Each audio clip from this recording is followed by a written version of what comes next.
જ્યારે પણ આપણને અતિશય છીંકો આવે કે નાકમાંથી કે આંખમાંથી પાણી આવે કે ગળામાં ખંજવાળ આવે તો આપણે બધા શું કરીએ છીએ? નજીકની ફાર્મસીમાંથી કફ સિરપ લઈ આવીએ અથવા મેડિસિન્સ કે એન્ટીબાયોટિક જાતે લઈ લઈએ છીએ. નાના બાળકને ઘરમાં જસ્ટ ઇન કેસ ઇન્ફેક્શન ના થાય એવું વિચારીને સિરપ પીવડાવી દઈએ છીએ. પરંતુ થોભો, જરૂરી નથી કે આ બધું જ ઇન્ફેક્શન હોય છે. હવે ડબલ ઋતુ શરૂ થાય છે એ સંજોગોમાં સવારે ઠંડી, બપોરે ગરમી, સાંજે પાછું ભેજનું વાતાવરણ હોય છે. આવા સડન ટેમ્પરેચર ચેન્જમાં આપણું બોડી કન્ફ્યુઝ થઈ જાય છે. આપણી રોગ પ્રતિકારક શક્તિ એટલે ઇમ્યુનિટી ઘટી જાય છે. એ સંજોગોમાં એલર્જી અને ઇન્ફેક્શન બંને થવાની શક્યતાઓ વધી જાય છે. તો બેમાં ફરક શું છે?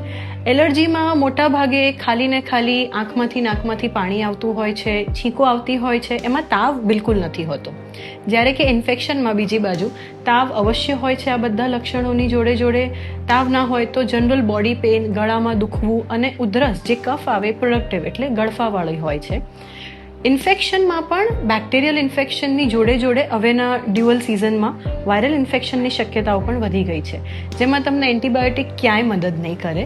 તો શું કાળજી રાખવી? સૌ પ્રથમ હાઇડ્રેટેડ રહેવું એટલે ઇનફ પાણી પીવું, તમારા બોડીમાં ઇનફ ફ્લુઇડ્સ જાય. બીજી વસ્તુ, સવારની ઠંડકથી બને એટલું છેટા રહેવું એટલે અવોઇડ કરવું. ત્રીજી વસ્તુ, જ્યારે ભીડવાળા વાતાવરણમાં જતા હોવ કે ધૂળ ધુમાડામાં ત્યારે માસ્ક અવશ્ય પહેરવું. લોકોને વધારે મળવાનું થતું હોય ને હેન્ડશેક થતા હોય તો હેન્ડ સેનિટાઈઝ રાખવા.